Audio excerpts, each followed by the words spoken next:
इधर ध्यान दो बेटा, बात नहीं करो। तो कल हमने पिछली क्लास में एसिड्स के बारे में बात करी थी। तो दो तरह के एसिड्स थे, ऑर्गेनिक एसिड्स थे, ठीक है, और एक थे मिनरल एसिड्स। तो ऑर्गेनिक एसिड के बारे में तो बहुत सारी बात कर ली थी।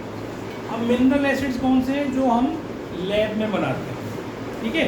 तो लैब में जो बनाए जाते हैं उनमें से जो 3 कॉमन एसिड्स आप लोग बहुत जनरली यूज़ करते हो वो कौन से हैं? सल्फ्यूरिक एसिड,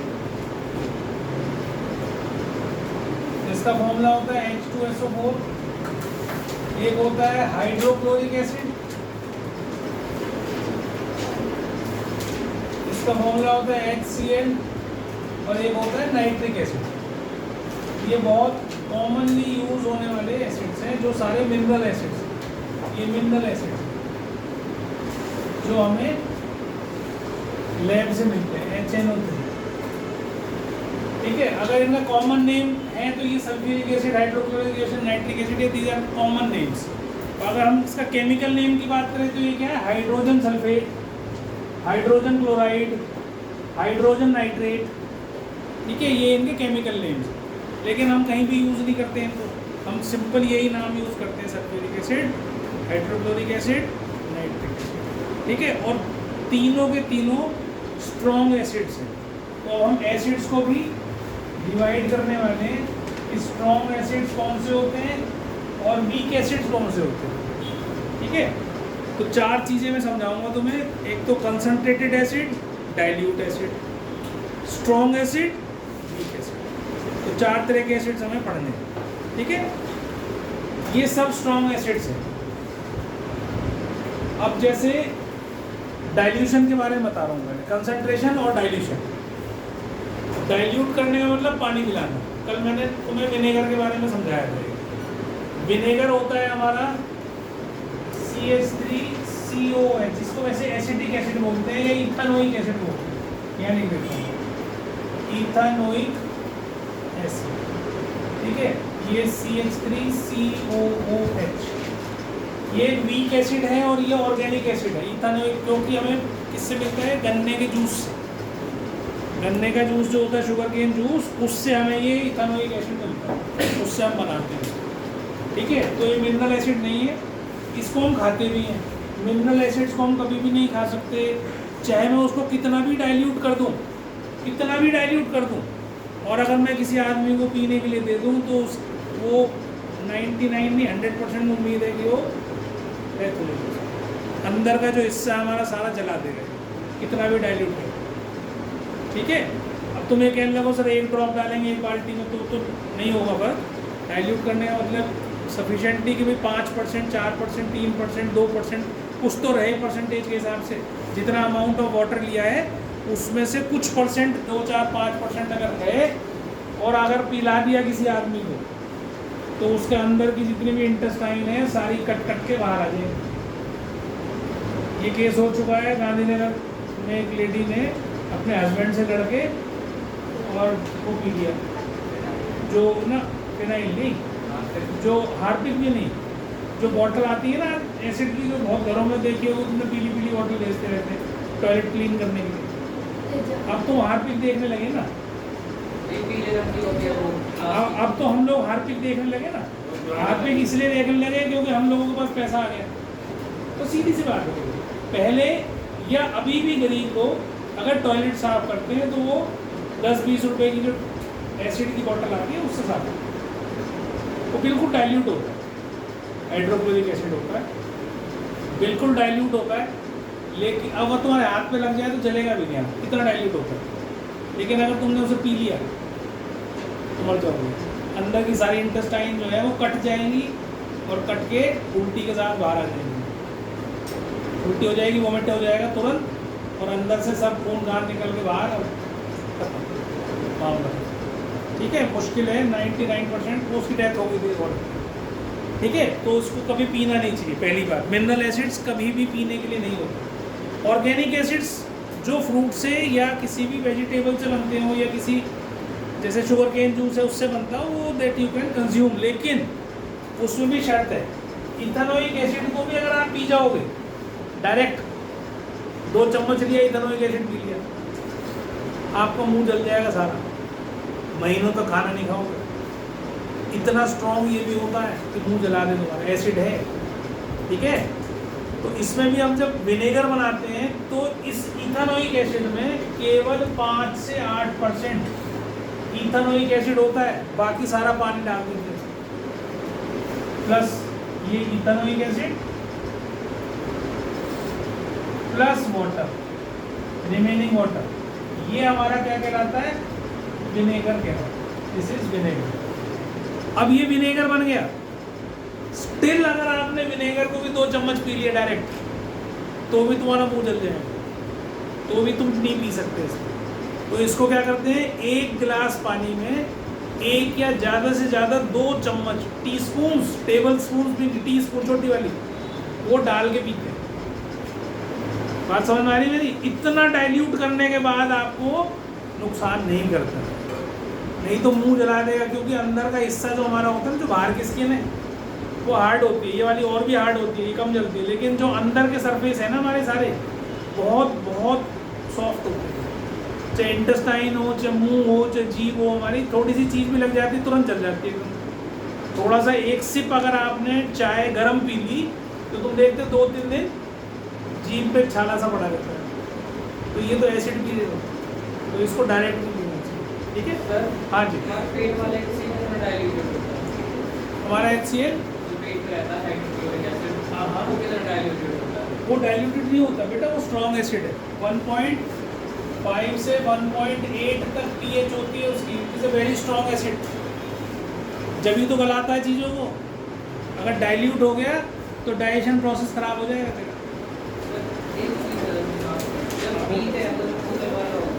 डाइल्यूट एसिड्स पे तो कंसनट्रेटेड एसिड तो होता है जिसमें पानी की मात्रा कम हो, और डाइल्यूट होता है जिसके अंदर पानी की मात्रा ज़्यादा हो। ठीक है, अब डाइल्यूशन जो है वो आपके हाथ में है, कितना डाइल्यूट आप करना चाहते हो उसे, कितना आपके यूज़ में आएगा। अभी 50% पानी 50% एसिड, वो भी कंसनट्रेटेड ही कहलाता है। लेकिन डाइल्यूट हम कहाँ कहते हैं? जिसमें 10 से 12% केवल एसिड रह जाए, रेस्ट वाटर, उसको हम डाइल्यूट बोलते हैं। और डाइल्यूट कर लो, और डाइल्यूट कितना भी कर सकते हो, उसकी कोई वो नहीं। फिर आता है स्ट्रॉन्ग एसिड और वीक एसिड। स्ट्रॉन्ग एसिड और वीक एसिड, तो जितने भी मिनरल एसिड्स हैं ज़्यादातर, ये कम से कम ये तीनों, दे आर स्ट्रॉन्ग एसिड्स। अब एसिड होता क्या है? सबसे इम्पोर्टेंट चीज़ कि व्हाट इज एन एसिड। ठीक है, एसिड क्या होता है? एसिड होता है जो पानी मिलाने पर हाइड्रोजन आयंस दे दे। जैसे H2SO4 है, सल्फ्यूरिक एसिड है, अगर मैं इस पर पानी मिला दूँ, वाटर मिला दूँ, तो मेरे को H+ आयंस मिल जाएंगे इससे, H पॉजिटिव आयंस। ये क्योंकि पानी, देखो मैंने तुम्हें एक चीज़ समझाई थी शुरू में, आयनाइजेशन। अगर नहीं याद है तो दोबारा बता रहा हूँ, ये डिसोसिएशन।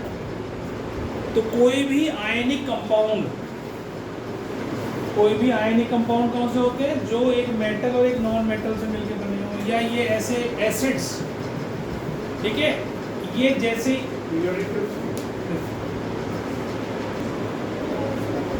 ही डिसोसिएशन, और बेटा इधर ध्यान दो, डिसोसिएशन और आयनाइजेशन का मतलब क्या है? जैसे ही हम आयनिक कंपाउंड्स कौन से होते हैं जो एक मेटल या नॉन मेटल से मिलकर बने हैं, जैसे ही हम उसको पानी में डालते हैं वो आयंस में ब्रेक हो जाते हैं।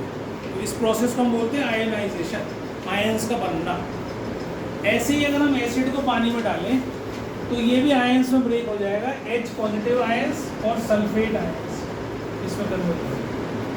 ठीक है, ऐसे बनना, मतलब ये आयंस बन गया और एक ही आयंस। अब क्योंकि पानी मिलाया था इसमें, तो ये H पॉजिटिव आयंस पानी के साथ रिएक्ट करके H3O पॉजिटिव आयंस बना देते हैं। इनको बोलते हैं hydronium ions. These are called hydronium ions.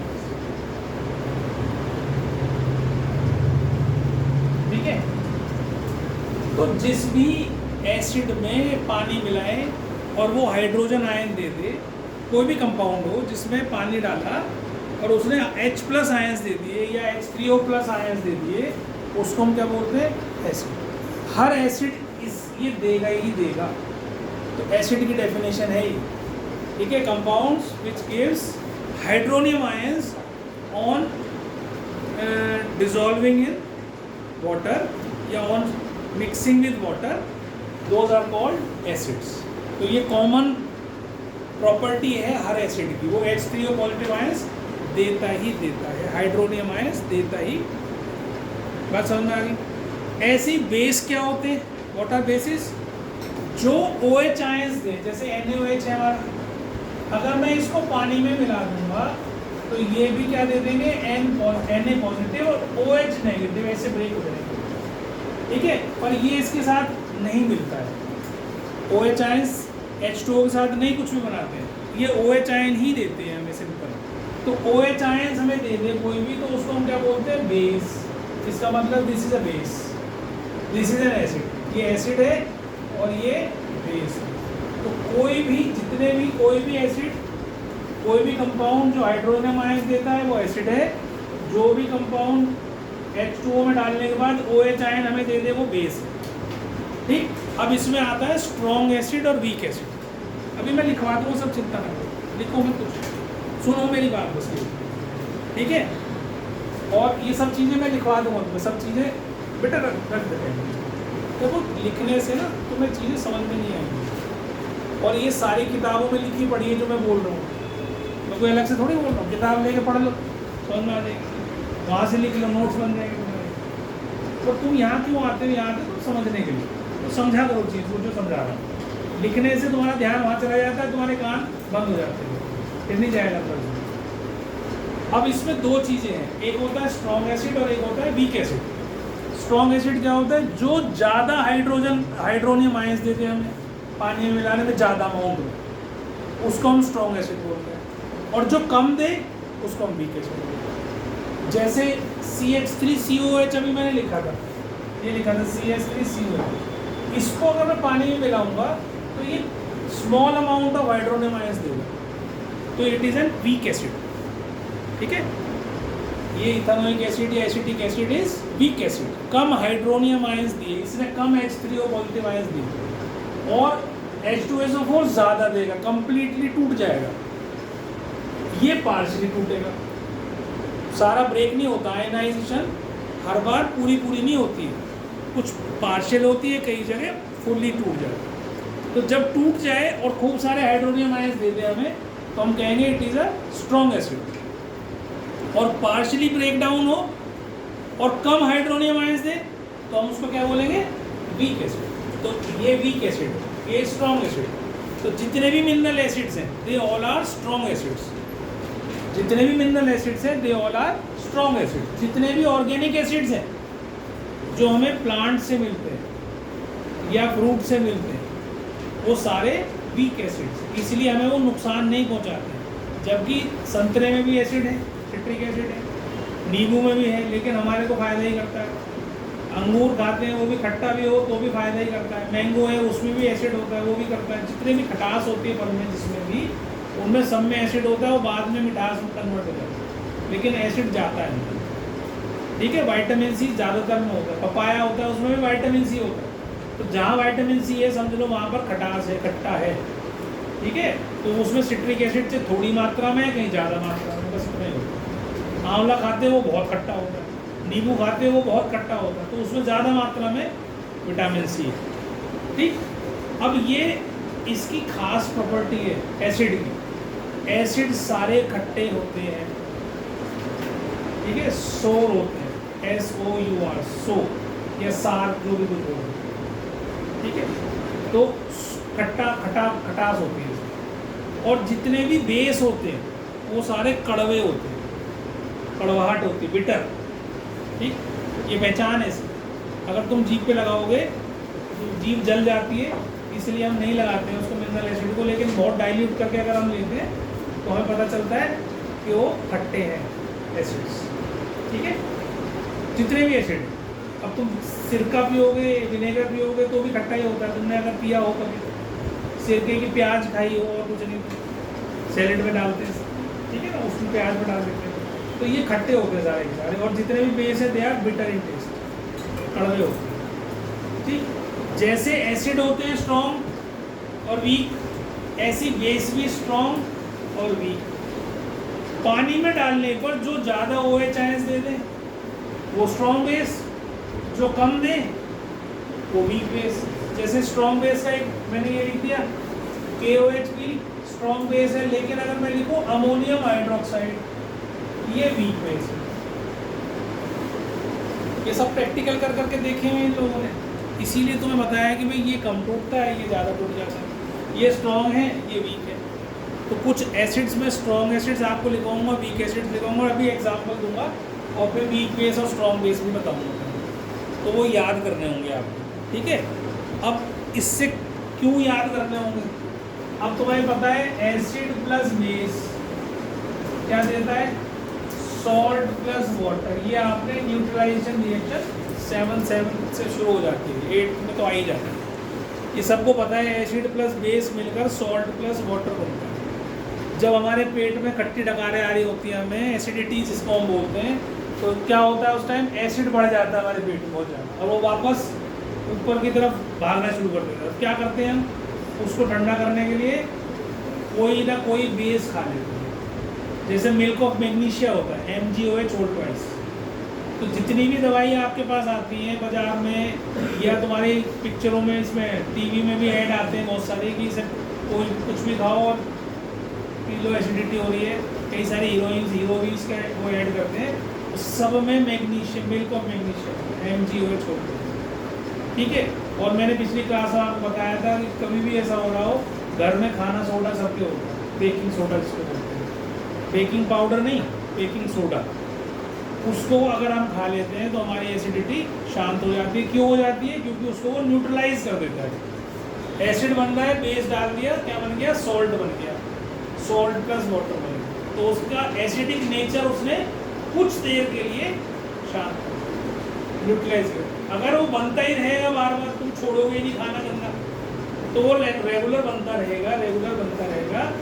आप चाहे कितना भी उसमें बेस पी लो, फिर भी आपको खट्टी डकारें और गंदे गंदी हार्ट बर्न बहुत ज़्यादा होती है, बहुत खतरनाक है। अभी बच्चे हो, खेलते कूदते रहते पता नहीं चलता, लेकिन जैसे ये आदतें आप बड़े होते जाओगे, यही रखोगे, तो फिर ये सब चीज़ें शुरू हो जाती है। तो फिर आदमी क्या है, सुबह सुबह एक कैप्सूल दे देता है डॉक्टर, इसे भैया इसे खा लेकर रोज़ फिर वो एसिडिटी नहीं होती, लेकिन वो भी धीरे धीरे धीरे धीरे अपना असर खत्म कर देता है। 2 साल 4 साल 5 साल खाओगे, वो और बीमारियां पैदा करता है शरीर में। एसिडिटी को तो शांत रखता है वो, लेकिन वो और बीमारियों को पैदा करता है। और जब बहुत ज़्यादा दिन तक एसिडिटी रह जाती है तो अंदर क्या हो जाते हैं, वूंड्स हो जाते हैं। मैंने पहले भी समझाया था तुम्हें, उसको बोलते हैं पेप्टिक अल्सर।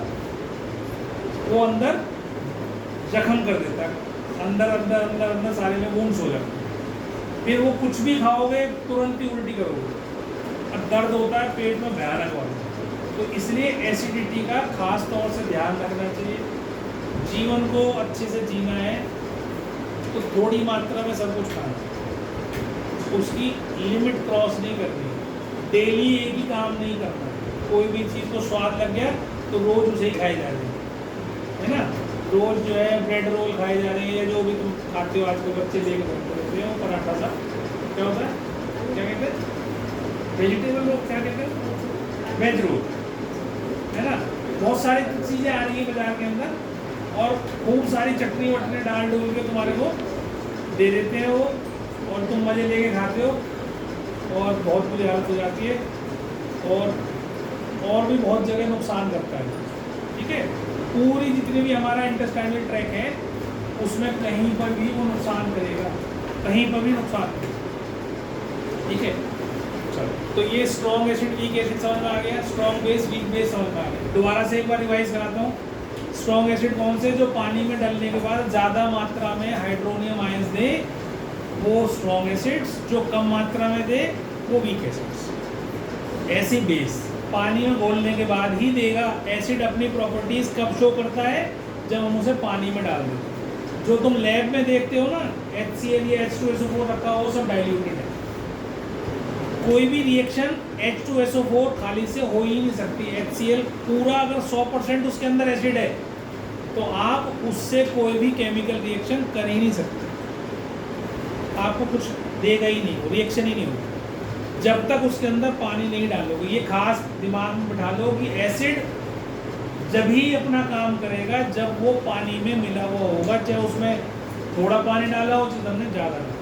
जब तक पानी नहीं डालोगे, जब तक आयोनाइजेशन नहीं होगी, और जब तक आयोनाइजेशन नहीं होगी जब तक उसकी प्रॉपर्टीज शो नहीं करेगी। ठीक, अब इसका भी एक एग्जांपल है। देखो तुमने आज तक सुना होगा या देखा होगा, अगर लैब में कभी ले गए होगे, HCl is an acid which is liquid in form, matter जो है उसका लिक्विड फॉर्म का होता है ना, पीला पीला जो तुम बाजार में भी देखते हो टॉयलेट वालों क्लीन करने के लिए, वो भी HCl ही होता है ना। लेकिन HCl आपको जान के हैरानी होगी कि ये HCl is a gas, HCl liquid नहीं होता, HCl गैस होता है। उसको जब हम पानी में मिलाते हैं तो वो डाइल्यूट होने के बाद उसके पानी के साथ मिल जाती है और वो डाइल्यूटेड फॉर्म में लिक्विड फॉर्म में आ जाती है। तो उसमें जो लिक्विड फॉर्म में आपको दिख रहा होता है वो एक्चुअल में ज़्यादा पानी होता है, बाकी बचा हुआ HCl गैस होता है। तो HCl इज अ गैस। अब इसका एक एग्जांपल अब इस एग्जाम्पल में करेंगे हम। उसमें क्या है कि अगर HCl गैस किसी पाइप से निकल रही है बाहर, HCl बनाया तुमने, उसमें से गैस की फॉर्म में वो बाहर आ रही है। अगर आप एक पेपर, ब्लू लिटमस पेपर, अगर आप उसके ऊपर रख दें ऐसे करके, तो उसके ऊपर ड्राई पेपर होना चाहिए, उसके ऊपर कोई असर नहीं होगा। नहीं तो एसिड है तो it should be converted into red colour.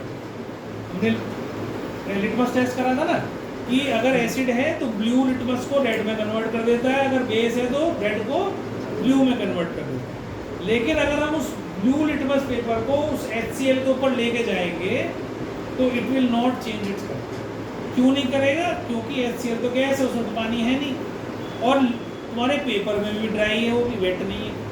लेकिन अब उसको ही हमने डुबो दिया पानी में और फिर उसके ऊपर ले गए तो तुम देखोगे वो ब्लू कलर रेड कलर में चेंज हो जाएगा। तो इससे क्या पता चला, ये एक्टिविटी है ये।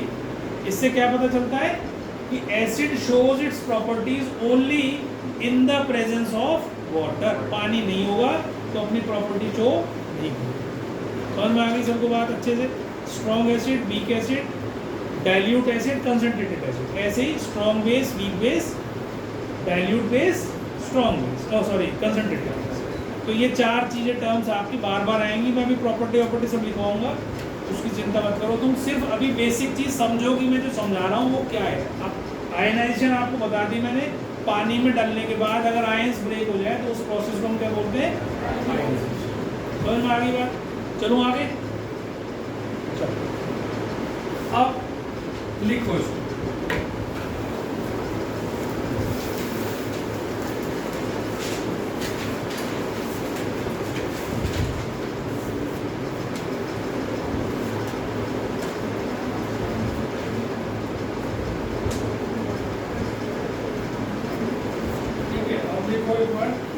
An acid is a substance.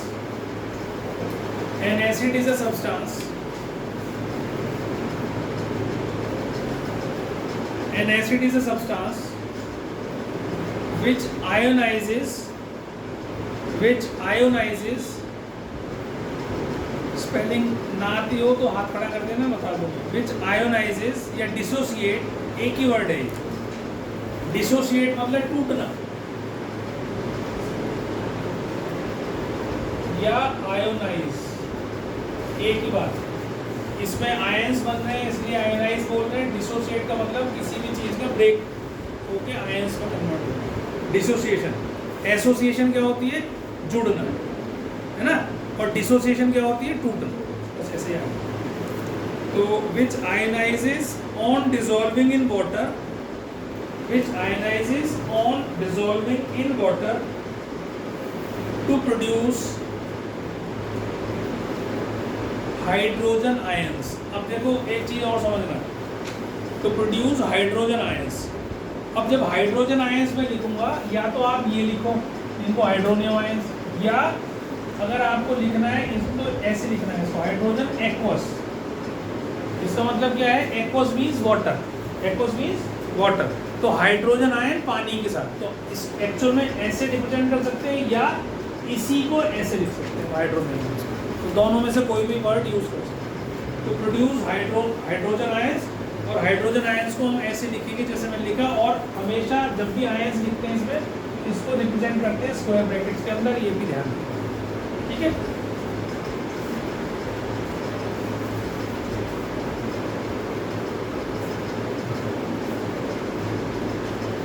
अब देखो ग्लूकोज है और एल्कोहल है ना, समझना ध्यान से। ग्लूकोज C6H12O6 या एल्कोहल है C2H5OH, ठीक है, दोनों में हाइड्रोजन है, इसमें भी हाइड्रोजन है, इसमें भी हाइड्रोजन है। क्या सारे कंपाउंड्स जिसमें हाइड्रोजन होती है वो एसिड होते हैं? तो उसका आंसर है नहीं। कौन से एसिड होंगे? जो पानी में घुलने के बाद एसिड दे दे, जो हाइड्रोजन आयंस दे दे, वो एसिड होंगे। इसमें हाइड्रोजन है तो तुम ग्लूकोज पानी में घोल के पीते हो तो उसमें लिटमस टेस्ट करके देख लो, लिटमस पेपर मिल जाता है बाजार में, बहुत छोटा सा आराम से स्ट्रिप आती है, उसमें डाल के देखना है क्या कलर चेंज हुआ उसका, क्या ब्लू से रेड हुआ या रेड से ब्लू हुआ। तुम देखोगे कोई कलर चेंज नहीं होता। क्यों नहीं होता है? अब यहाँ आ जाता है आपका केस बॉन्डिंग, ठीक है। बॉन्डिंग हमने पढ़ी थी जब शुरू में शुरू करा था। बॉन्डिंग एक्चुअल में दो प्रकार की तो तुम्हारे कोर्स में है ही है, जो तुम्हें पढ़नी आनी चाहिए। एक तो कोवेलेंट बॉन्ड और एक आयनिक बॉन्ड, है ना।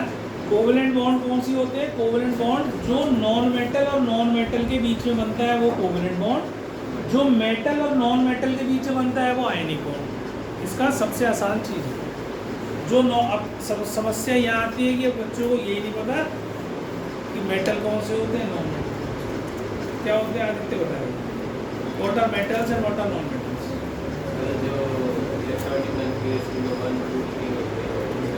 इसमें 1 2 3 होता है।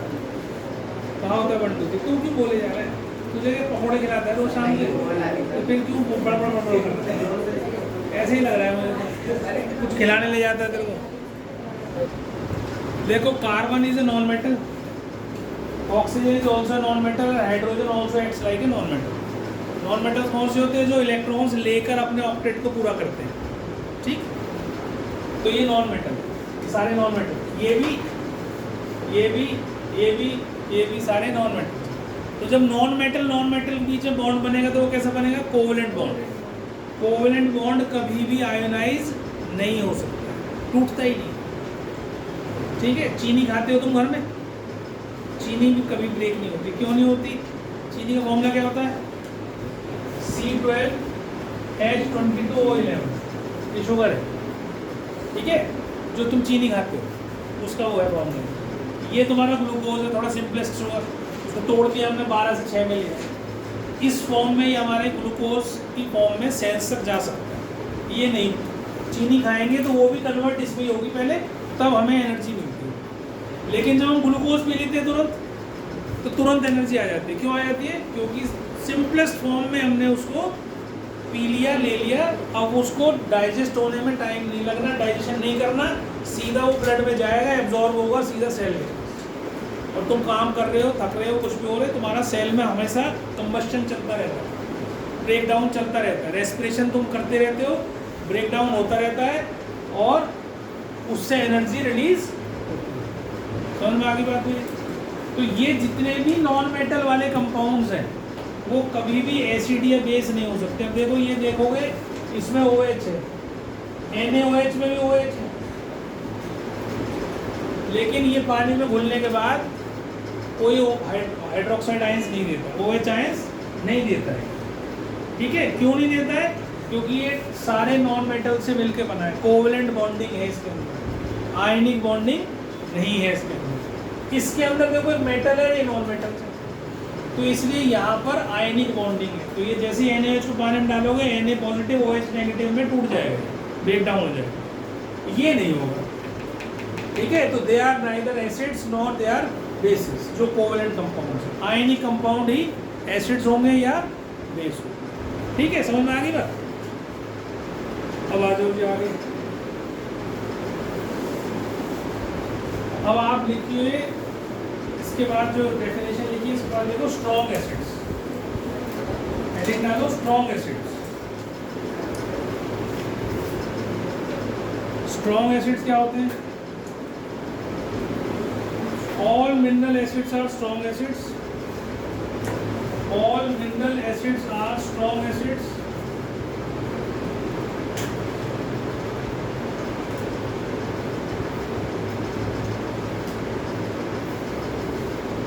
Those acids, इसके आगे लिखना, those acids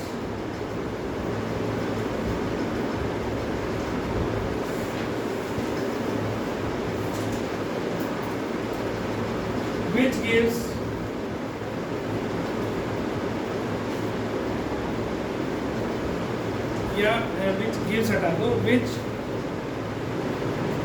ionises completely, which ionizes completely to give large amount of hydronium ions, to give large amount of hydronium ions. ठीक है,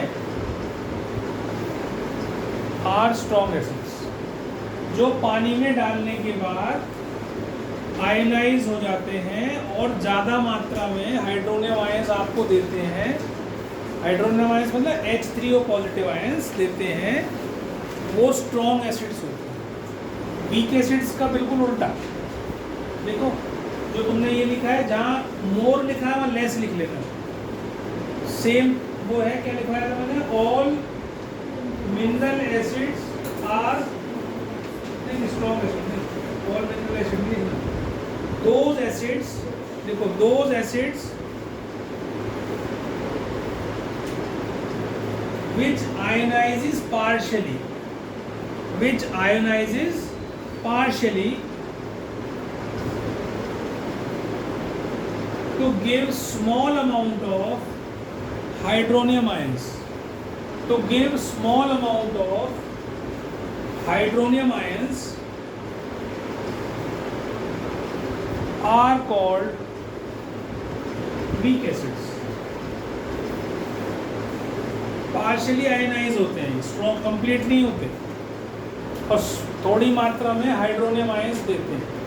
ठीक है, तो स्ट्रॉन्ग एसिड वीक एसिड समझ में आ गया। अब देखो कंसंट्रेटेड एसिड, अगला टॉपिक डालो, concentrated acid. Concentrated acid, acid which contains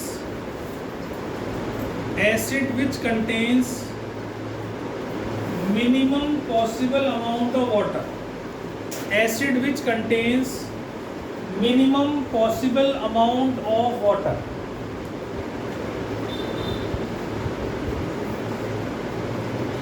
acids which contain minimum possible amount of water, ये होते हैं कंसंट्रेटेड एसिड। और डाइल्यूट एसिड्स क्या होते हैं, dilute acids contain large amount of water and small amount of acid, which contains large amount of water and less amount of acids.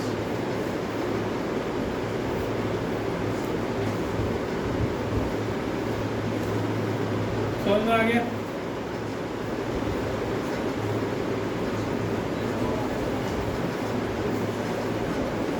समझ में आ गया सबको। अब देखो ये डाइल्यूशन करते कैसे हैं, ये बड़ा इंपॉर्टेंट क्वेश्चन है कि how dilution of acid is done, कैसे डाइल्यूट करते हैं। तो ये बहुत थोड़ा केयरफुल होकर करना चाहिए, और एक कैसे करना चाहिए वो समझा रहा हूँ। कभी भी डाइल्यूशन, अगर कंसंट्रेटेड एसिड है तुम्हारे को और उसमें पानी मिलाना है आपको, आप चाहते हो उसमें डाइल्यूट कर दूँगा, तो कभी भी एसिड के अंदर पानी नहीं डालना। ये दूध नहीं है कि दूध के अंदर पानी डाल दिया वो डाइल्यूट हो। अगर आपने कंसंट्रेटेड एसिड के अंदर डायरेक्ट पानी डाल दिया तो 100% आप जल जाएंगे। क्यों जल जाएंगे, क्योंकि जैसे ही आप उसके अंदर डालेंगे, क्योंकि एसिड का जो नेचर है ना वो गर्म नेचर है ना, गर्म है वो, और पानी है ठंडा।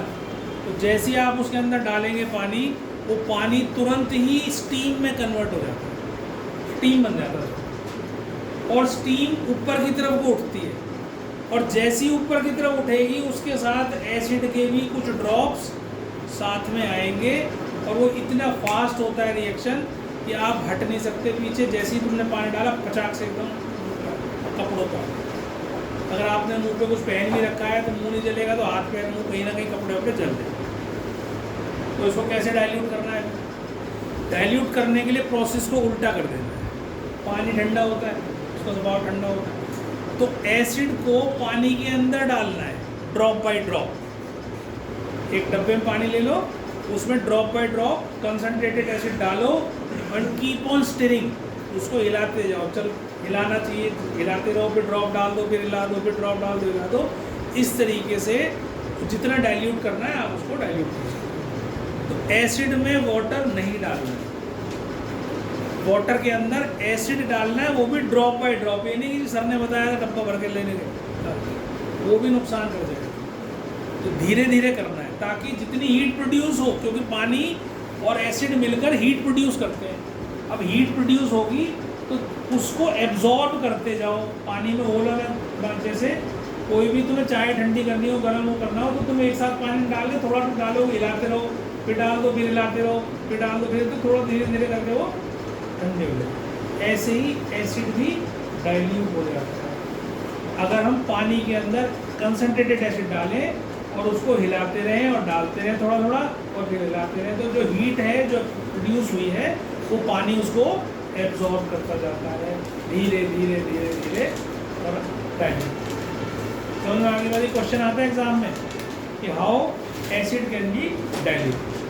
तो अभी मैं समझा रहा हूँ, लिखवा रहा हूँ, उसको भी लिख लो किस तरीके से आपको डाइल्यूशन करना है। देखो, dilution of a concentrated acid, dilution of a concentrated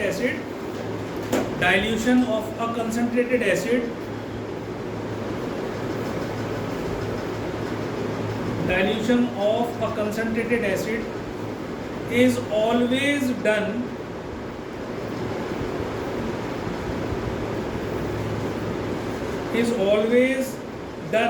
by adding concentrated acid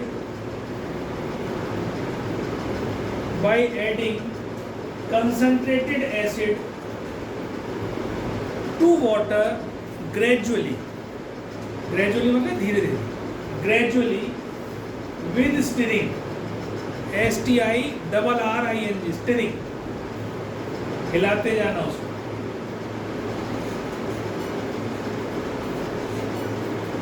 By adding concentrated acid to water gradually with stirring, and not by adding water to concentrated acid, and not by adding water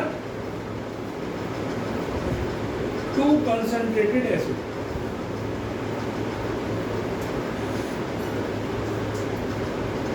Because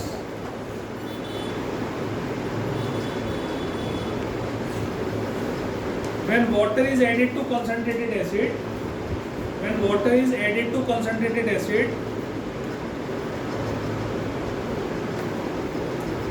then large amount of heat is produced या evolved at once. Large amount of heat is evolved at once.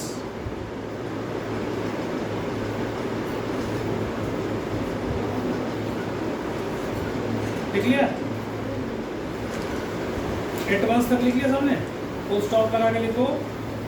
This heat changes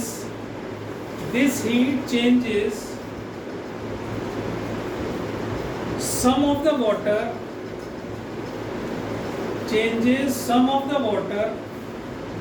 to steam explosively. This heat changes some of the water to steam explosively, which can splash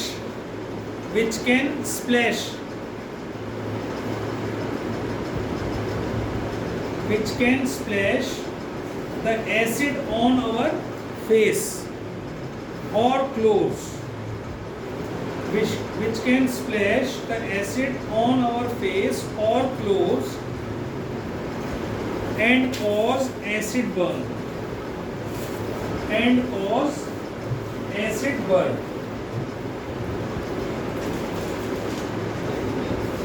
ठीक है, समझ में आ गया सबको?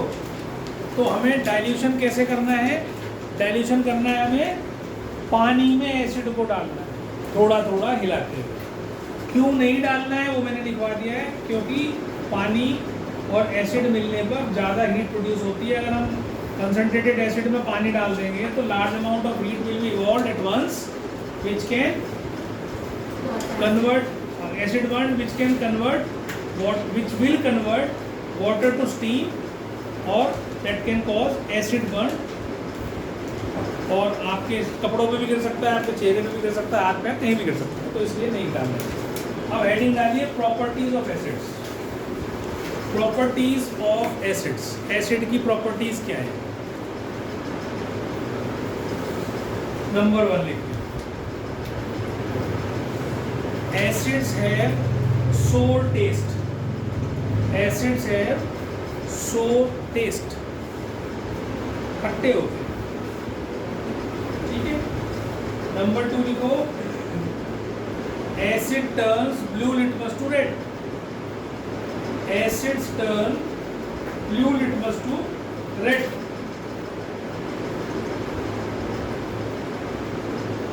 Number 3 लिखिए, acids are good electrolytes. Acids are good electrolytes, ठीक है। आगे ब्रैकेट में लिख लो, they can conduct electricity. Bracket में लिख लो, they can conduct electricity. Electrolytes क्या होते हैं? जिसमें से इलेक्ट्रिसिटी करंट कंडक्ट हो सकता है, ठीक है। तो पानी में जो डिस्टिल्ड वाटर होता है, distilled water is a bad conductor of electricity. उसमें आयंस नहीं बनते, H2O के कोई आयंस नहीं बनेंगे। क्यों नहीं बनेंगे? क्योंकि H2O, H भी नॉन मेटल की तरह काम करता है, ऑक्सीजन भी, तो कोवेलेंट बॉन्डिंग होती है। हाइड्रो जो वाटर होता है उसमें कैसे बॉन्डिंग होती है? देखो एक बार, H2O है ना, ठीक है, तो कैसे बनेगी? ऑक्सीजन के अंदर, ऑक्सीजन का एटॉमिक नंबर होता है 8, 2, 6, ठीक है। और हाइड्रोजन का होता है, ये ऑक्सीजन का, हाइड्रोजन का होता है 1, इसमें तो एक ही है, और 2 हाइड्रोजन लगे हुए हैं इसके आसपास। इसको एक हाइड्रोजन और एक इलेक्ट्रॉन और मिल जाए तो इसका ऑक्टेट पूरा हो जाता है हाइड्रोजन का, और इसका भी। तो एक एक तो इसने इसके साथ शेयर कर दिया, और जो इसके पास 6 थे इसके भी 8 पूरे हो गए। ऑक्सीजन को कितने चाहिए? 2 चाहिए, तो उसने एक इलेक्ट्रॉन इससे ले लिया, एक इलेक्ट्रॉन शेयर कर लिया, ले नहीं लिया, शेयर कर लिया। तो देखो ऑक्सीजन के पास 8 हो गए पूरे, 6 अपने थे और एक एक पड़ोसी से ले लिया। अब इस हाइड्रोजन ने भी इससे ले लिया, शेयर कर लिया, और इसने इसके साथ शेयर कर लिया। तो सबने मिली जुली सरकार बना ली, कोलिशन गवर्नमेंट बन गई, जो कि इस बार बन रही है, ठीक है। तो ये बन गया जी आपका ऑक्सीजन 8 पूरे, हाइड्रोजन के भी 2-2। क्लियर होगी बात? अब इसमें एक चीज़ और समझनी है जो आगे भी काम आएगी तुम्हारे। अब ये जो वाटर है, it is a bad conductor of electricity. अगर पानी है, मैं टैप वाटर की बात नहीं कर रहा, अगर पानी की बात कर रहा हूँ, दैट मीन्स इसमें पानी ही पानी है, डिस्टिल्ड वाटर, उसके अंदर और कुछ नहीं। तो अगर आप उसके अंदर, उसमें करंट पास नहीं होगा, ठीक है।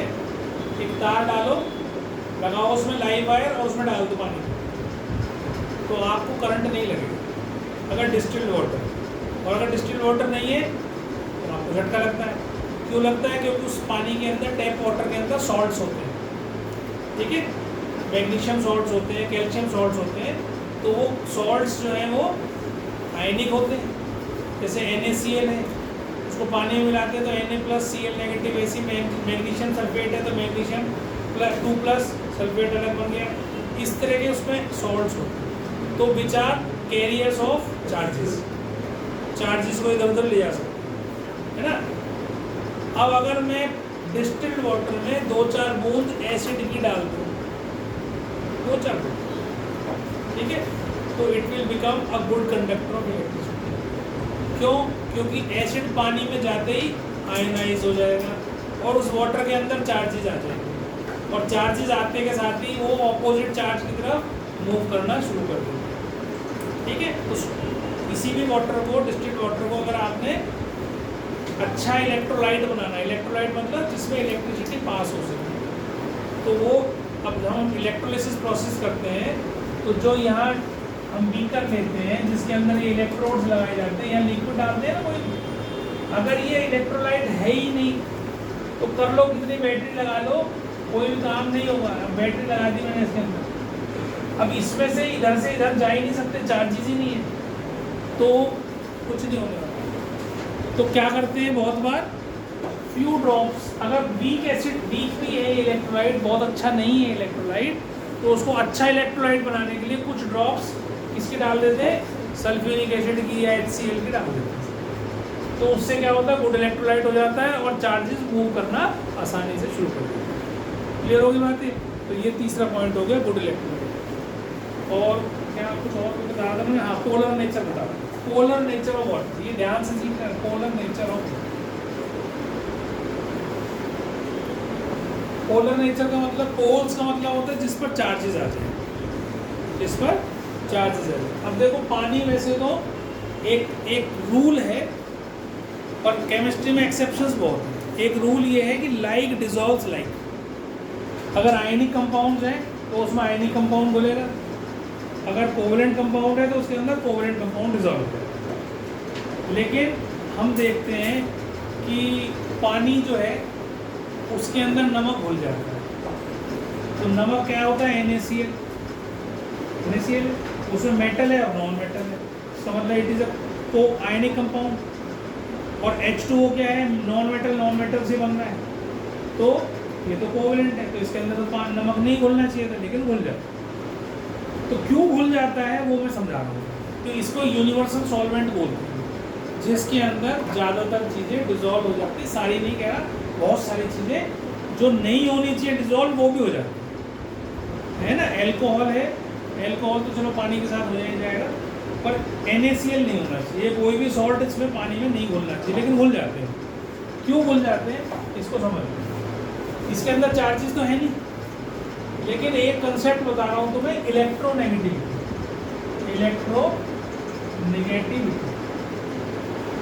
इलेक्ट्रोनेगेटिविटी का मतलब क्या होता है, किसी भी इलेक्ट्रॉन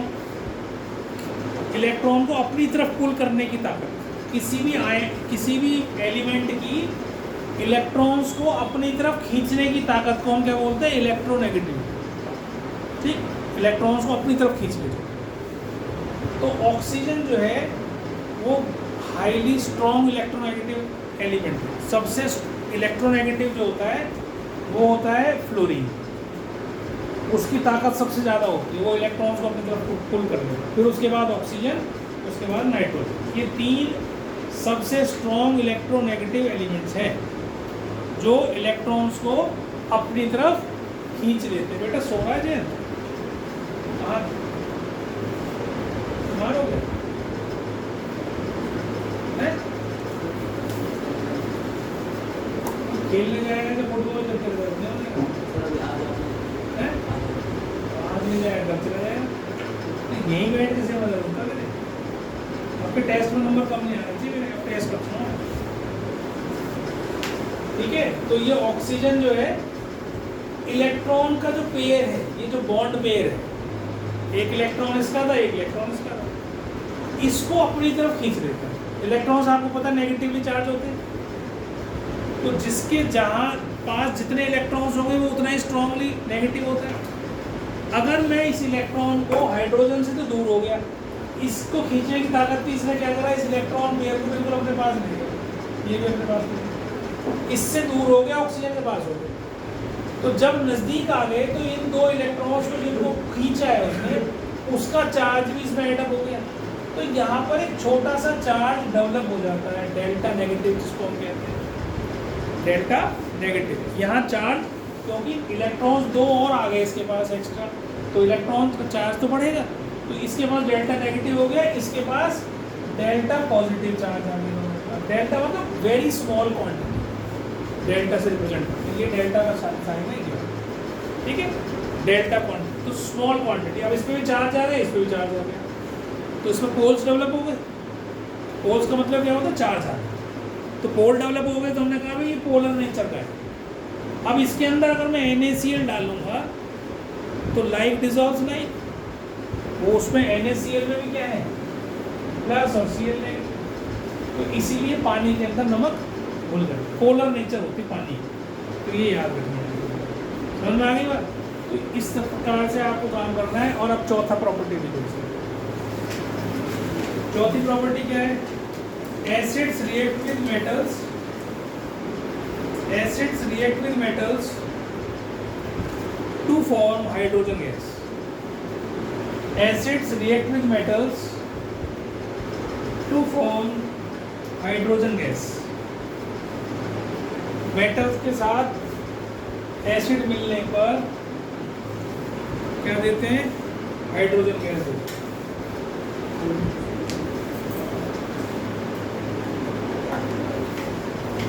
जैसे for example Zn plus H2SO4 aqueous, या नीचे लिखना डाइल्यूट, दोनों में से एक काम लिखना है, या तो यहाँ एक्वस लिख दो या यहाँ डाइल्यूट। तो क्या बनेगा? ZnSO4 zinc sulphate plus hydrogen अलग निकलेगा, ये हाइड्रोजन गैस। तो किसी भी मेटल के अंदर, ठीक है, हाइड्रोजन जो हाइड्रोजन से ऊपर हो रिएक्टिविटी से। अब अगर मान लो मैं यहाँ पर कॉपर लिख दूँ और H2SO4 डाल दूँ, तो आप देखोगे रिएक्शन होगा ही नहीं। क्यों नहीं होगा? क्योंकि कॉपर जो है वो बहुत वीक होता है, हाइड्रोजन से भी नीचे आता है रिएक्टिविटी सीरीज में। काशीनाथ का माली आलू जरा फीके से पकाता है के बाद कॉपर आता है ना। या यहाँ गोल्ड लिख दूँ, या यहाँ सिल्वर लिख दूँ, या यहाँ प्लेटिनम लिख दूँ, या यहाँ मरकरी लिख दूँ, तो इस पर कोई रिएक्शन नहीं होगा। जो भी हाइड्रोजन से ऊपर है उनमें सब में रिएक्शन होकर क्या दे देगा? वो हाइड्रोजन। अब कैसे पहचानोगे कि हाइड्रोजन गैस निकली है? तो इसको क्या करते हैं, जो इसमें से एक डिलीवरी ट्यूब निकाल लेते हैं टेस्ट ट्यूब में से। टेस्ट ट्यूब में ऊपर कॉर्क लगाया, कॉर्क के ऊपर डिलीवरी ट्यूब लगा दी, और उस डिलीवरी ट्यूब में से गैस निकलेगी। उस गैस को सोप सॉल्यूशन में ले जाते हैं। सोप सॉल्यूशन होता है, नीचे घोल के रखते हैं, सोप सॉल्यूशन में जाएंगे। अब वो गैस तो पानी में तो घुलेगी नहीं, तो वो बाहर की तरफ जाएगी, तो it will form a bubble, bubble बना देते हैं। उस बबल के पास अगर आप कैंडल स्टिक, मैच स्टिक या कैंडल लेके जाओगे जलती हुई, तो पॉप साउंड है। हाइड्रोजन की क्या पहचान है? It gives pop sound. थोड़ी मात्रा में पॉप साउंड और ज़्यादा मात्रा में पॉप साउंड, धमाका। पहले गुब्बारों में मरते थे हाइड्रोजन के, अब नहीं मरते। क्यों नहीं मरते? बढ़ जाते थे, क्योंकि जो बेचता था गुब्बारे उसे बीड़ी पीने की आदत होती। तो कई बार क्योंकि बहुत ज़्यादा बाहर निकलती है गैस बार बार, तो कई बार क्या होता था, गलती से उसने बीड़ी सलगाई और वो सलगा। तो हाइड्रोजन बहुत खतरनाक चीज़ है, और हाइड्रोजन बहुत अच्छी भी चीज़ है। तब आने वाला समय हाइड्रोजन का ही है, और 20 साल 10-15 साल के बाद पूरे वर्ल्ड में ये जो बैटरी शैटरी चल रही है ना, ये सब खत्म हो जाएगी। ये हाइड्रोजन से चलेंगी सारी चीज़ें, व्हीकल्स। तो हाइड्रोजन नुकसानदायक नहीं है। क्यों नहीं है? क्योंकि कंबस्शन होने के बाद ये क्या देता है? प्रोड्यूस करता है वाटर। तो hydrogen is a clean fuel, जिसमें कोई भी नुकसान एनवायरनमेंट को नहीं होता। बैटरी में भी होता है नुकसान, देखने में लगता है कि फ्यूल नहीं जला रहे हैं, लेकिन बैटरी के अंदर जो एसिड यूज करा जाता है वो खतरनाक होता है। उसको डिस्पोज करना और भी खतरनाक होता है। तो वो हमें दिखता नहीं है सीधा सीधा, लेकिन इनडायरेक्टली वो भी नुकसान कर रहा होगा। और जितने भी फॉसिल फ्यूल्स हैं वो भी सारे नुकसानदायक है। क्यों है? क्योंकि गैसेस तो दे ही रहे हैं। अब एलपीजी कहते हैं क्लीन फ्यूल, ठीक है, क्लीन फ्यूल, उसमें कोई पॉइजनस गैसेस नहीं निकल रही है, सल्फर डाइऑक्साइड नहीं निकल रही है, नाइट्रोजन डाइऑक्साइड नहीं, कुछ नहीं निकल रहा है, लेकिन उसमें कार्बन डाइऑक्साइड तो निकल रही है। तो कार्बन डाइऑक्साइड क्या कर रही है? ग्लोबल वार्मिंग कर रही है। जो आज हम गर्मी झेल रहे हैं, दिल्ली के अंदर पहली बार 52 डिग्री से भी ज़्यादा टेम्परेचर हो गया। इस बार एक दिन के लिए एक पर्टिकुलर एरिया में 52.3 डिग्री टेम्परेचर नापा गया, जो पहले कभी राजस्थान में होता था। अब तुम देखो धीरे धीरे धीरे धीरे ये टेम्परेचर बढ़ रहा है, और ये बढ़ रहा है तो इससे क्या हो रहा है? ग्लेशियर्स पिघल रहे हैं। ग्लेशियर्स पिघल रहे हैं तो क्या हो रहा है? वाटर लेवल सी का बढ़ता जा रहा है, और धीरे धीरे ये वाटर लेवल बढ़ जाएगा। तो जितने भी कोस्टल एरियाज हैं पूरे वर्ल्ड में, जो आइलैंड्स हैं, वो सब डूब जाएंगे पानी में। उनके पास जगह नहीं होगी रहने की। जो छोटे छोटे देश हैं आजकल तुम देखते हो, सिंगापुर हो गया और फिलीपींस हो गया, जापान हो गया, ये सब डूब जाने हैं अगले 50-100 साल में, सब डूब जाएंगे। या तो फिर ये इसको उठा उठा के ऊँचा करेंगे, भाई पूरे आइलैंड को ऊँचा कर लेंगे अपने तो बच्चे रहेंगे, या कुछ और चीज़ लाएंगे तो, लेकिन ये सब डूबेंगे। इंडिया में भी जितने कोस्टल एरियाज है सब डूब जाएंगे। ठीक है, पानी भर जाएगा, कहाँ जाएगा पानी? तो पानी को रोक भी नहीं सकते आप, कितना बड़ा सी है, कितनी तुम वो बनाओगे इसके लिए दीवार, वो प्रेशर ऐसा क्रिएट करती है कि वो उसको भी कर देगी, तो रोक नहीं सकते आप पानी के प्रेशर को। ठीक है, तो जितने भी हाइड्रोजन के मैं ये बता रहा था कि जो मेटल्स हैं, वो मेटल्स जो रिएक्टिविटी सीरीज में हाइड्रोजन से ऊपर है, उनको अगर हम डाइल्यूट एसिड में डालते हैं तो हाइड्रोजन गैस रिलीज होती है। मैंने इसका समझा भी दिया, बबल से आप कर सकते हो। ठीक है, अब HCl डाल दो उसमें, चाहे H2SO4 डाल दो, एक ही बात है। अगर मैंने इसको ऐसे भी लिख दिया होता HCl एक्वस या डाइल्यूट, तो ये ZnCl2 बना लेता है हाइड्रोजन। मतलब मेन काम क्या है कि मेटल अगर एसिड में डाला जाएगा तो वो हाइड्रोजन गैस प्रोड्यूस होगी। ठीक है, अगला आप देखो, अच्छा इसमें एक चीज़ और आ जाती है, एक और ध्यान रखना है, ये भी इम्पोर्टेंट क्वेश्चन है, एग्जाम में आता है। हम छाछ पीते हैं या लस्सी पीते हैं या दही खाते हैं, उसमें एसिड होता है ना, लैक्टिक एसिड होता है।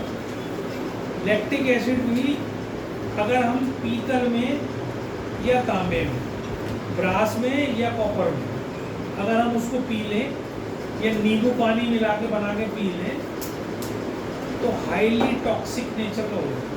हाईली टॉक्सिक मतलब आप गले में से नीचे उतारोगे और विदिन 5 मिनट्स आपको उल्टियाँ शुरू हो जाएगी।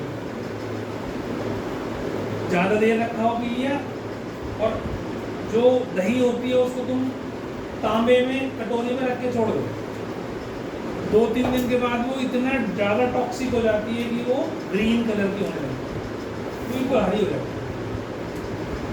एक चम्मच भी किसी को खिला दोगे ना तो पक्की बात है कि वो हॉस्पिटल तो जाएगा ही जाएगा। बच जाए तो बात अलग है, लेकिन मर भी जाता है। इतना ज़्यादा हाईली टॉक्सिक हो जाती है कोई भी चीज़, ब्रास में या कॉपर में, खट्टी चीज़। तो ये ध्यान रखना, क्वेश्चन पूछा जाता है कि वाई ये जो भी खट्टी चीज़ें हैं सिट्रिक एसिड वाली related, why they are not stored in copper और ब्रास वेसल्स। तो आप उसमें क्या लिखोगे कि टॉक्सिन्स प्रोड्यूस हो जाते हैं which are harmful for us, which can cause food poisoning. Food poisoning हो जाती तुरंत ही, ज़्यादा देर टाइम नहीं लगाती हो, 5-7 मिनट में शुरू हो जाता प्रोग्राम। तो और पढ़े लिखे लोग भी गड़बड़ कर देते हैं ऐसे, जिन्हें पता नहीं होता, पढ़े तो हैं और ये चीज़ नहीं पढ़ी उन्होंने, तो पता नहीं क्यों नहीं पढ़ी। तो तुम देखते हो पीतल के गिलास में छाछ अगर मिलती भी है तो अंदर उसमें दूसरे मेटल की कोटिंग होती है। बाहर से पीतल का होता है, अंदर से वो सिल्वर से कलर का होता है। तो उसके ऊपर कौन सा चढ़ाते हैं, उसको क्या कहते हैं, शायद हिंदी में तो नाम याद है मुझे, शायद ब्रास चढ़ाते हैं इसमें, ब्रास चढ़ाते हैं। ठीक है, नहीं ब्रास नहीं, ब्रास तो तांबे को कहते हैं, कुछ और होता है, मेरे ध्यान नहीं आ रहा, कोई और मेटल चढ़ाते हैं। ठीक है, उसको हिंदी में बोलते हैं कलई करना। पहले जितनी भी पीतल की थालियाँ वो होती थी, होती थी कढ़ाई, पहले पीतल की कढ़ाई यूज होती थी घरों में, या लोहे की या पीतल की।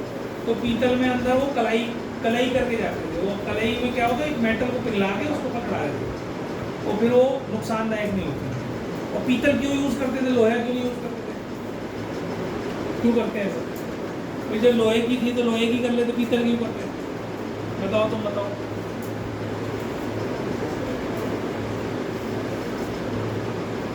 भाई लोहा ज़्यादा आसान था ना बनाना, लोहे की चीज़ें थी, लेकिन स्टिल वो पीतल की यूज़ करते थे, उसके लिए कलाई भी करानी पड़ती थी। वो किस लिए करते थे? कुछ क्यों करते थे? क्योंकि पीतल is a good conductor of electricity. पीतल और तांबा बहुत अच्छे कंडक्टर्स हैं उसके हीट के। ठीक है, तो हीट के होने की वजह से थोड़ी सी आग जलाती थी, एकदम गर्म हो जाती। और लोहे को, कढ़ाई को मोटी भी होती है, उसको टाइम लगता है, तो फ्यूल ज़्यादा कंज्यूम होता है। अब उसके बाद क्या होने लगा धीरे धीरे, एल्यूमिनियम के बर्तन आ गए। तुम्हारे घर में जो कुकर यूज़ हुआ होगा आज तक, अगर हो सकता है अभी भी यूज़ हो रहा हो, वो एल्यूमिनियम का ही था।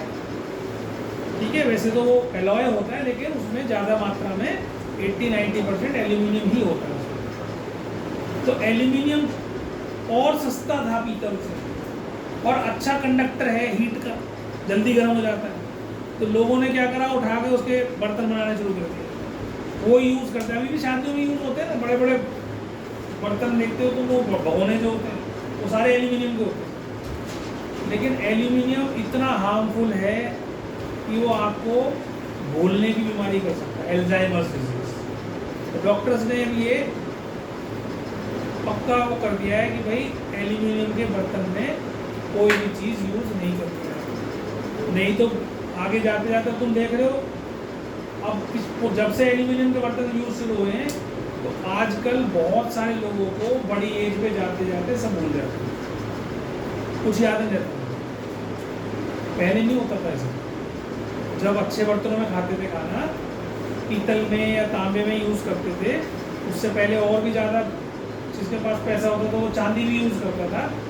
ठीक है, ये नुकसानदायक नहीं है, फ़ायदेमंद वो है। या लोहे में भी करते हो तो भी फ़ायदेमंद है, लेकिन एल्यूमिनियम वाला जो हमारे ब्रेन को इफेक्ट करता है बहुत ज़्यादा। तो तांबे की चीज़ नहीं यूज़ करनी चाहिए। अब उसमें क्या चीज़ नहीं यूज़ करनी चाहिए, क्या क्या चीज़ खतरनाक है तांबे की, तुम इसकी एल्यूमिनियम की क्या यूज़ करते हो तुम? सबसे खतरनाक चीज़ जो यूज़ करते हो वो एल्यूमिनियम फॉइल यूज़ करते हो। एल्यूमिनियम फॉइल आपकी गर्म रोटियों में उस पर पैक कर देते हो ताकि गर्म रहे, तो उसका इफेक्ट जो है गर्मी की वजह से उस रोटी के अंदर आना शुरू हो जाता है। तो एक तो ये बहुत खतरनाक चीज़ है, नहीं यूज़ करना चाहिए। और जिसके घर में भी एल्यूमिनियम के बर्तन अभी भी यूज़ हो रहे हैं, उनको उठा के कूड़े में फेंक दो, बेचे हो बाजार में, और उसकी जगह स्टेनलेस स्टील लेके दो। अब तो कुकर भी आने लगे, पहले नहीं आते थे कुकर। अब से 7-8 साल पहले कुकर नहीं आता था स्टेनलेस स्टील का, अब स्टेनलेस स्टील के कुकर आ रहे हैं। तो स्टेनलेस स्टील का यूज़ करो, क्यों कर रहे हो यूज़? ठीक है। और दूसरी चीज़ खतरनाक जो है हमारे लिए वो क्या है? प्लास्टिक। प्लास्टिक सबसे खतरनाक है। जितने भी आपकी बॉटल्स होती हैं, अब तो अच्छा हो गया, सब ऐसी वाली आ रही, स्टील वाली ले आए सब लोग। नहीं तो पहले हर बॉटल आप पीते थे। अब जो सबसे ज़्यादा खतरनाक कौन सी होती है? जो बाज़ार से आप बिस्लरी लेके पीते हो या आप एक्वाफिना लेके पीते हो। जितनी भी स्टोर्ड वाटर है वो सारा सबसे डेंजरस। क्यों? उसमें 3 चीज़ें हैं। एक तो पुराना है, सड़ा हुआ, उस सड़ने के बचाने के लिए उसमें इंसेक्टिसाइड डाला हुआ है ताकि कीड़े पड़े ही ना उसमें।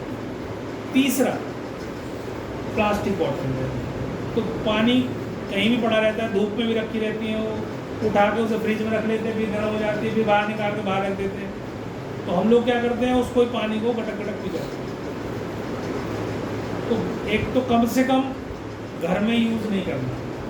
कभी पी लिया तो मजबूरी है, भाई शादी में गए, किसी फंक्शन में गए, वहाँ बॉटल ही दे दी उसने। अब तो आजकल ट्रेंड चल रहा है ना, आजकल जग से पानी पिलाना बंद कर दिया लोगों ने। अब क्या करते हैं, वो 100 ml वाली या 200 ml वाली बॉटल वो रख देते हैं, तो पी लो भैया। सस्ती पड़ती है वो, कोई चक्कर नहीं होता, गिलास का भी चक्कर नहीं होता। लेकिन तुम देखो कितनी प्लास्टिक प्रोड्यूस हो रही है इससे, कितनी प्लास्टिक प्रोड्यूस हो रही है। तुम अभी आजकल गर्मियों का टाइम चल रहा है, लोग बाग धर्म करते हैं, कहते हैं हम धर्म कर रहे हैं। क्या कर रहे हैं जी? पानी पिला रहे हैं, मीठा पानी पिला रहे हैं। किसमें पिला रहे हैं? प्लास्टिक ग्लास में। जहाँ धर्म हो रखा होता है वहाँ देखो तुम कितनी प्लास्टिक सारी सड़कों में फैली हो। तो तुमने धर्म नहीं करा, तुमने अधर्म कर दिया। अगर तुम पिला रहे हैं कागज के उसमें पिला दो भाई, गल तो जाएगा। प्लास्टिक वाले को क्यों चलाए? क्यों? उसमें पैसा बचा रहे हैं क्योंकि सस्ता आता है। कागज के लिए क्या होगा? वो महंगा है। तो धर्म करना है, तब धर्म नहीं हो रहे हैं, अधर्म हो रहा है। तुम लंगर चल रहा होता है, प्लेट सारी प्लास्टिक की होती है, और लोग बागों को तमीज़ तो है ही नहीं, वो खाते हैं वहीं फेंक जाते। कभी कहीं तुमने देखा नहीं होगा कि टब रखा हो, भैया इसमें डाल देना, या कोई कहे कि भैया इसमें डाल दो, खा रहे होते। गाड़ी वाले रुक रहे होते हैं क्या खाने के लिए? आलू पूरी खाने। तुम्हें दिखा दूँ कि नहीं, बड़े बड़े बिल्कुल टाई लगा के जा रहा होता है, तो कोट वोट पहन के वहाँ उसमें लगा होता है भैया मुझे भी देते, और भाई 50 रुपये से खा ले, एक गरीबों को खा लेंगे, तो वो भी नहीं मानते। लेकिन गरीब भी, क्योंकि उनको समझाया तो कभी गया ही नहीं, तो वो कूड़ा को डालते ही नहीं, वो कूड़े वैसे फेंक देते, फिर वो कई दिन इधर उधर उड़ा फिरता है, फिर लोग बाग सरकार को गाली देते हैं, सफाई नहीं करते। करा किसने? तुमने। हर जगह तुम देखो कूड़ा कौन डाल के जा रहा है? सरकार आती डालने। 50 रुपये कूड़े वाला लेता है, उसको नहीं देता कोई भी, उठाएंगे उसमें बांधेंगे। मैं कितनी बार देखा गाड़ियों में से निकलते और उसमें वहाँ डाल देते कूड़े, 50 रुपये बचा रहे हैं महीने के, 1.5 रुपया रोज का। शर्म की बात होती है। तुम देखना इन सब चीज़ों को ध्यान नहीं देते ना, तुम ध्यान देना इस बात पर, ठीक है। अब आ जाते हैं हम इसकी 5th प्रॉपर्टी पर। 4 हो गई, 5वीं प्रॉपर्टी है acids react with metal carbonates. Acids react with metal carbonates to form carbon dioxide gas. Acids react with metal carbonates. Metal carbonate कौन से होते हैं? बाइकार्बोनेट जिसको बोलते हैं, या कार्बोनेट जिसको बोलते हैं, ठीक है। मेटल कार्बोनेट्स और बाइकार्बोनेट्स भी लिख सकते हैं साथ में, दोनों के साथ करता है। मेटल कार्बोनेट मतलब जैसे मैं जिंक कार्बोनेट ले लूँ, ठीक है, इसके साथ अगर मैं H2SO4 डाल दूँ तो क्या बनेगा? ZnSO4 plus H2O plus CO2 gas release हो जाएगी। CO2 gas will be release, ठीक है। तो जब भी CO2 प्रोड्यूस होगी तो दिमाग में तुरंत आ जाना चाहिए या तो कार्बोनेट है या बाइकार्बोनेट, उसी से बनती है। कार्बोनेट में ही CO3 होता है ना। अगर मैं NaHCO3 ले लूँ, इसमें भी मैं अगर ये सारे डाइल्यूट हैं, ध्यान रखना, they all are dilute acids.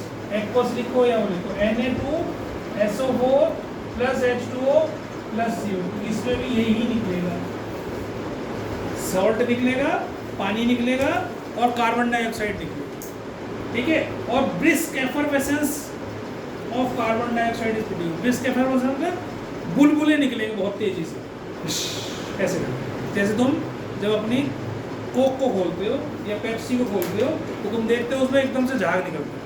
तो झाग क्या होता है? वो CO2 होती है जो कि बंद कर रखी है तुमने, और जैसे ही खोलते हो वो बुलबुले ऊपर की तरफ भागते हैं।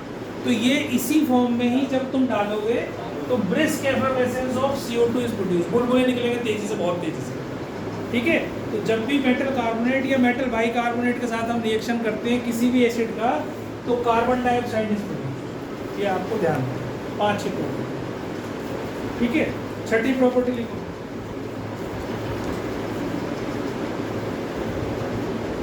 6ठी प्रॉपर्टी लिखो, acid reacts with bases to form salt and water.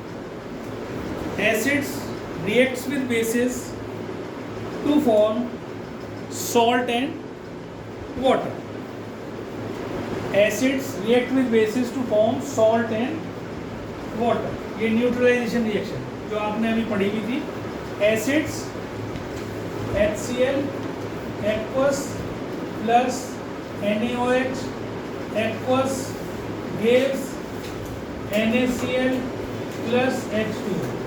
कोई भी सॉल्ट कोई भी एसिड कोई भी बेस को मिलाएंगे तो सॉल्ट की फॉर्मेशन हो जाती है, ठीक है। कोई भी सॉल्ट एसिड या बेस से मिलकर ही हमेशा बनता है। और इस सॉल्ट की भी pH होती है, ये भी pH होती है। अभी मैं आगे पढ़ाऊंगा एसिड बेसिस एंड सॉल्ट्स में पार्ट आएगा ये कि इनकी भी pH होती है। जैसे NaCl जो है it is a neutral salt, ये हमारे को इसकी pH है 7। न्यूट्रल कौन सी होती थी बताया था मैंने? 7। 7 से कम जितने होते हैं वो एसिड्स, और 7 से ज़्यादा जितने जिसकी pH होती है वो बेस होती है, ठीक है। तो ये ध्यान रखना है NaCl का, it is a neutral salt. क्यों? क्योंकि ये स्ट्रॉन्ग एसिड और स्ट्रॉन्ग बेस से मिलकर बना है। ये स्ट्रॉन्ग एसिड है और ये स्ट्रॉन्ग बेस है, तो दोनों की pH स्ट्रॉन्ग जब होती है तो they form salts which are neutral in nature, pH 7 हो जाएगी। अगर वीक भी मिलेंगे तो भी न्यूट्रल ही बनाएंगे। सेम चीज़ मिलती है तो हमेशा न्यूट्रल चीज़ बनती है। स्ट्रॉन्ग हो या वीक हो तो दोनों से न्यूट्रल सॉल्ट बनेंगे। लेकिन अगर एक स्ट्रॉन्ग और एक वीक हो तो जौन सा स्ट्रॉन्ग है उसके हिसाब से pH बन जाएगा। अगर एसिड स्ट्रॉन्ग है बेस वीक है तो उसकी पीएच हमेशा 7 से कम आएगी। और अगर एसिड वीक है और बेस स्ट्रॉन्ग है तो उसको बेसिक सॉल्ट होगा और उसकी पीएच 7 से ज़्यादा है। ये अभी हम पढ़ेंगे भी आगे। चलो आज इतना ही।